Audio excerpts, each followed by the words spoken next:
खुशियों के सावन को ये दिन लाता है, साल में सिर्फ एक ही बार दिन ये आता है। आया जन्मदिन तेरा ये मन आज गाता है, आया जन्मदिन तेरा ये मन आज गाता है। खुश रहना हर पल तू दिल ये कहता है, खुश रहना हर पल तू दिल ये कहता है। आया जन्मदिन तेरा ये मन आज गाता है, आया जन्मदिन तेरा ये मन आज गाता है। तेरे लिए है अपनों का मेला, हम साथ तेरे तू ना अकेला। तेरे लिए है अपनों का मेला, हम साथ तेरे तू ना अकेला। दो मैं बधाई नजर उतार लो, सारे सपने तेरे सच हो दुआ करो, सारे सपने तेरे सच हो दुआ करो। झूमे है मन सबका हंसता गाता है, साल में सिर्फ एक ही बार ये दिन आता है। आया जन्मदिन तेरा ये मन आज गाता है, आया जन्मदिन तेरा ये मन आज गाता है। खुशियों के सावन को ये दिन लाता है, साल में सिर्फ एक ही बार दिन।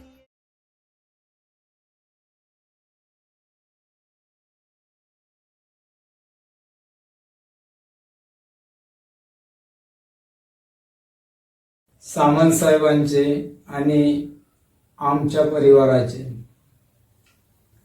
म्हणजेच सामंत साहेबांचा परिवार आणि आमचा परिवार जवळजवळ 25 ते 30 वर्षापासून आम्ही एकमेकांना ओळखत आहे। ज्यावेळी साहेब आमदार न होते, कार्यकर्ता होते, त्यावेळेपासून मी आणि माझे सहकारी त्यांच्या बरोबर आहेत। बोलायचं झालं तर महेश सामंत, विपिन बंदरकर, राजेश सावंत, राव राणे इत्यादी मंडळी आम्ही त्यांच्या बरोबर आहोत। आज बघितलं तर सामंत साहेबांनी आम्हाला जवळच ठेवलं आहे, कोणालाही विसरलेले नाही। पण काही लोक सामंत साहेबाला विसरले आहेत। सामंत साहेब पूर्वी जसे होते, 30 वर्षापूर्वी जशी वागणूक माझ्या बरोबर होती, तीच वागणूक आज सर्वांबरोबर आहे। प्रेमाने नेहमीच फोन करतात। त्याचप्रमाणे भैयासाहेब नेहमीच आमची विचारपूस करत असतात। ज्यावेळी उदय सामंत साहेब आम्हाला स्वतःची गाडी घेऊन येत, त्यावेळी जिप्सी होती त्यांच्याकडे आणि त्या गाडीत आम्हाला पालीमध्ये घेऊन जायत। त्यावेळी गेल्या गेल्या आई आणि अण्णाचा आशीर्वाद आम्हा सर्व कार्यकर्त्यांना नेहमीच असायचा आणि आजही आहे। भैयासाहेब त्यावेळी आमच्या बरोबर गप्पा मारायचे आणि आम्हाला चांगलंच मार्गदर्शन करायचे। आजही त्यांचं मार्गदर्शन आम्हाला लाभत आहे। भैयासेठच्या कामाबद्दल बोलायचं झालं तर आम्हा सर्वांनाच रत्नागिरी वासियांना माहिती आहे की भैयासेठचं काम कसं आहे आणि भैयासेठ कसं काम करतात। फक्त एक कॉल गेला तर भैयासेठ ताबडतोब ते काम पूर्ण करतात। भैयासेठ ज्यावेळी कामामध्ये असतात त्यावेळी नंतरही कॉल घेतात आणि ते काम पूर्ण करतात। तुम्हाला एकच उदाहरण देतो, असे अनेक उदाहरण आहेत। जर त्यांचे कामाबद्दल कार्याबद्दल बोलायला गेलो तर पूर्ण दिवस जाईल। भैयासेठ मी एक कॉल केला पण ते कॉल लागला नाही. एका पेशंटला तातडीने कोल्हापूरला हलवायचा होता आणि त्यांची परिस्थिती नव्हती की अँब्युलन्सला पैसे देण्याची. भैया सेठला ज्यावेळी मी कॉल केला त्यावेळी त्यांचा कॉल लागला नाही. शेवटी मेसेज केला. मेसेज भेटला बरोबर संध्याकाळी त्यांचा मला फोन आला की शब्बीर भाई, पेशंटला कोल्हापूरला नेण्याची तयारी करा, पूर्ण व्यवस्था झालेली आहे आणि तुम्ही तिकडे पोहोचा ज्या हॉस्पिटलला आहेत तिकडे. मी सोत्या आणि माझा कार्यकर्ता आम्ही दोघे तिकडे गेलो आणि त्या पेशंटच्या नातेवाईकांना सांगितलं की तुमची व्यवस्था भैया सेठने केल्याने आहे, तुम्ही तयारीला लागा. त्या लोकांनी आनंदाने भैया सेठला दुआ द्यायला लागले आणि ते पेशंट आज पूर्ण बरे होऊन रत्नागिरीत आलेले आहेत. अशी अनेक उदाहरण आहेत भैया सेठची जे आपण तुम्हाला मी बोलू शकतो, पण आमच्याकडे वेळ नसल्यामुळे तेवढी बोलू शकत नाही. अनेक कार्यकर्त्यांनाही माहिती आहेत. आज भैया सेठ आमच्या पाठीशी आहेत, त्यामुळे आम्ही त्यांच्या सोबत राहिलो आहे. आज आम्हाला ऐकून आनंद होत आहे की सेठ लवकरच खासदार होणार आहे आणि सर्वांची इच्छा आहे की सेठ लवकरात लवकर खासदार व्हावे आणि देशाची सेवा करू दे. भैया सेठ आम्हाला नेहमीच सांगायचे, जे आम्ही कार्यकर्ते त्यांच्या बरोबर राहत होतो त्यावेळी ते आम्हाला सांगायचे की उदयचा साथ कधी सोडू नका आणि तुमचाही साथ उदय कधी सोडणार नाही.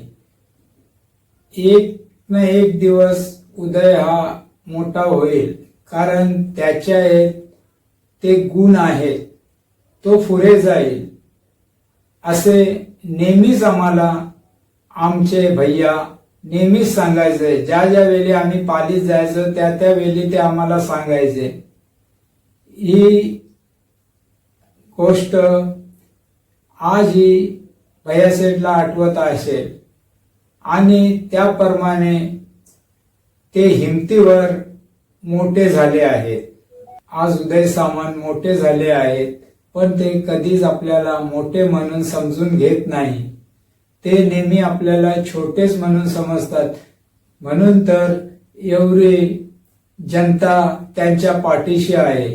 कोणी गेले तरी दोन्ही भाऊ म्हणजेच आमचे भैया सेठ आणि आमचे मंत्री महोदय उदय सामंत हे नेहमीच लोकांची सेवा करण्यासाठी पुरेपुरे असतात. अण्णाचा आशीर्वाद नेहमीच सर्वांच्या पाठीशी आहे.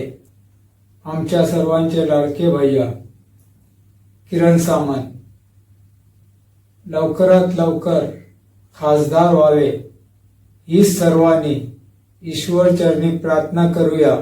त्याचप्रमाणे अल्लाजवळ दुआ करूया, लवकरात लवकर निवडून येऊन दे आणि रत्नागिरी बरोबर देशाची सेवा करून दे. त्यांना खासदार म्हणून आपण सर्वांनी पाहूया. ही सर्वांची इच्छा लवकरात लवकर पूर्ण व्हावे अशी आपण प्रार्थना आणि दुआ करूया.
है।